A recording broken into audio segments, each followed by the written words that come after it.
La speculazione energetica è arrivata sulle nostre coste e nelle nostre terre. Abbiamo la necessità insieme di fermare questa gravissima minaccia. Se si dovesse realizzare anche in minima parte, sarebbe la fine per tutte le prospettive turistiche, ambientali, naturalistiche della nostra isola.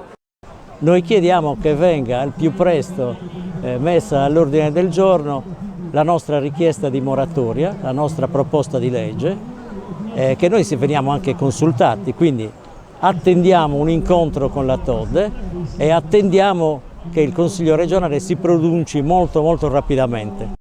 Riponiamo nella Presidente davvero molta fiducia. Ha detto che il paesaggio e l'ambiente non sono beni negoziabili. Aspettiamo da lei un forte impegno contro la speculazione energetica che si sta attuando in Sardegna con la democrazia sospesa.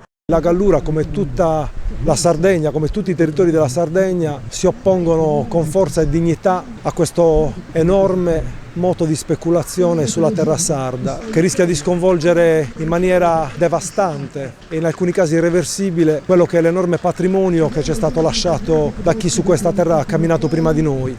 Non si può pensare di ridurre la CO2 se, come capita da noi, 1000 ettari di territorio boschivo e agricolo verrà disboscato per far posto al fotovoltaico, produrrà degli effetti non solo di consumo del territorio ma anche di desertificazione. Noi non siamo contro la transizione, siamo contrari al come la stanno portando avanti, cioè con una quota sbilanciata verso la Sardegna e le isole. Con i soldi del PNRR stiamo finanziando le multinazionali, soldi che dovremmo rendere, quando invece se dessero il fotovoltaico nei tetti aiuterebbero le famiglie.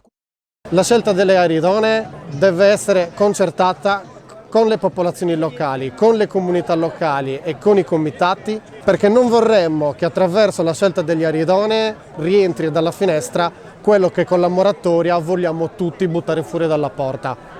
Chiediamo anche un po' di coerenza e di chiarezza, che è urgente. Mentre la Presidente dice che vuole bloccare tutto, il suo assessore all'industria dice che no, che forse si fa, eccetera. Dichiarazioni fatte da una radio pochi giorni fa, domenica scorsa.